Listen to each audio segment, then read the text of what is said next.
Hello बच्चों, तो अभी जो 12 का जो बीएसटी चल रहा है, तो हम बीएसटी में चल रहे हैं। अभी हम निर्देशन तक पहुँचे हैं।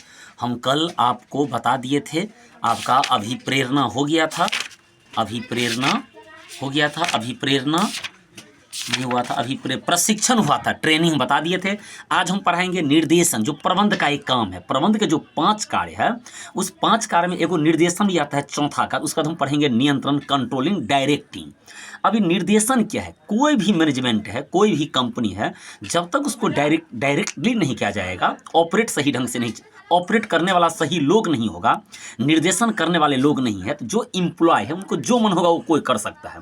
इसलिए डायरेक्टिंग का होना बहुत जरूरी है, निर्देशन का होना, क्योंकि निर्देश से ही जो इम्प्लॉय होते हैं वो अपना उद्देश्य को पूरा करते हैं और पूरा करके वो देते हैं। इससे संस्था का उद्देश्य भी पूरा होता है।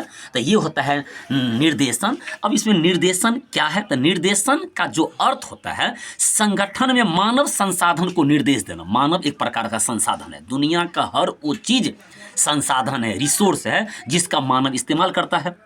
दुनिया का हर वो चीज़, वस्तु, जो पदार्थ, वो संसाधन है जिसका मानव उपयोग करता है। मानव ही सबसे बड़ा संसाधन है। मानव जो खुद जो क्या है, एक बहुत बड़ा संसाधन है। तो निर्देशन का अर्थ जो है, संगठन में जो भी संगठन है, जो कंपनी है, जो उपक्रम है, संगठन में मानव संसाधन को निर्देश देना। काम करने के लिए मानव संसाधन को क्या देना? निर्देश देना कि आपको इस तरह से काम करना है, इतना काम करके लाना है, निर्देश देना। कोमा उसका मार्गदर्शन करना। मानव संसाधन को तो हम निर्देश दे ही रहे हैं, उसका मार्गदर्शन भी करते हैं, उसको गाइड भी करते हैं। निर्देश देकर छोड़ देंगे तो जो मन होगा उसको करेगा। उसको मार्गदर्शन भी करना पड़ता है, उसको गाइड भी करना पड़ता है, ताकि वो अनकंट्रोल नहीं हो जाए। तो निर्देशन का अभिप्राय, संगठन में मानव संसाधन को निर्देश देना, उसका मार्गदर्शन करना, संदेश वहन करना। कम्युनिकेशन होता है, संदेश वहन मतलब होता है कम्युनिकेशन। हर एक इम्प्लॉय दूसर इम्प्लॉय के बीच में जो वार्तालाप होता है, वो कम्युनिकेशन होना चाहिए। एक दूसरे के संदेश, जैसे हम किसी मानव संसाधन को निर्देश देंगे तो हम दोनों के बीच एक टच होना चाहिए कि हम दोनों एक दूसरे से कनेक्ट रहेंगे। हम एक दूसरे से कनेक्ट रहेंगे ताकि वो काम करने वक्त, काम जो कर रहा होगा, वो उसको पल पल की जानकारी मुझे देगा। एक दूसरे के कम्युनिकेशन के बिना काम हो ही नहीं सकता है। तो निर्देशन का अभिप्राय, संगठन में मानव संसाधन को निर्देश देना, उसका मार्गदर्शन करना, संदेश वहन करना, एक दूसरे के टच में रहेंगे और उसे अभिप्रेरित करने से होता है। उसको मोटिवेट करेंगे, अभिप्रेरित करेंगे, उसको काम के दौरान मोटिवेट करते रहेंगे ताकि उसको काम करने में मजा आएगा, ताकि वो डीमोटिवेट नहीं हो, वो मोटिवेट होकर काम को काफ़ी उत्साहित होकर करेगा। ये टोटल जो एक प्रबंधक जो होता है, वो टोटल ये कंट्रोल करता है कि मानव संसाधन को निर्देश देंगे, उसका मार्गदर्शन करेंगे, संदेश वहन करेंगे और उसे अभिप्रेरित करने से होता है। इतना काम क्यों करते हैं? निर्देश देते हैं, उसका मार्गदर्शन करते हैं, संदेश वहन करते हैं, उसको अभिप्रेरित करते हैं। इतना काम इसलिए करते हैं कि तमाम काम करने से क्या होता है, संस्था के उद्देश्य पूरा होता है, उद्देश्य प्राप्त किया जा सकता है। अगर काम किसी को सौंप देंगे, सो जाइएगा, तो हो गया, वो काम सही से नहीं होगा। उसको काम करवाना पड़ता है, उस पर लगा रहना पड़ेगा, उस पर चढ़े रहना पड़ेगा, उसको बीच बीच में मोटिवेट करना पड़ेगा, उसको मार्गदर्शन करना पड़ेगा, उसको निर्देश करना पड़ेगा।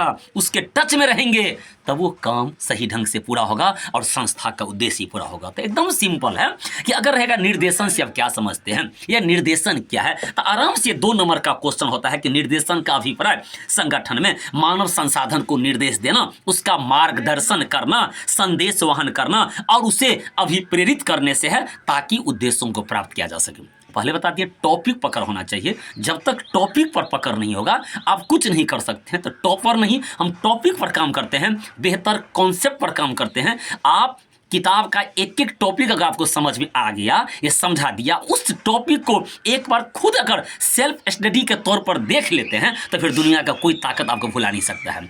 जीरोक्स कर लीजिएगा, कहीं से नोट्स ले लीजिएगा, कहीं से PDF ले लीजिएगा, और जब तक टॉपिक के बारे में पूरा पता नहीं रहेगा, आपको इसे ही आपके वो जीरोक्स घरे में रह जाएगा, वो PDF मोबाइल में रह जाएगा। इसलिए स्टडी करना बहुत जरूरी है और टॉपिक पर पता होना चाहिए। तो ये है निर्देशन।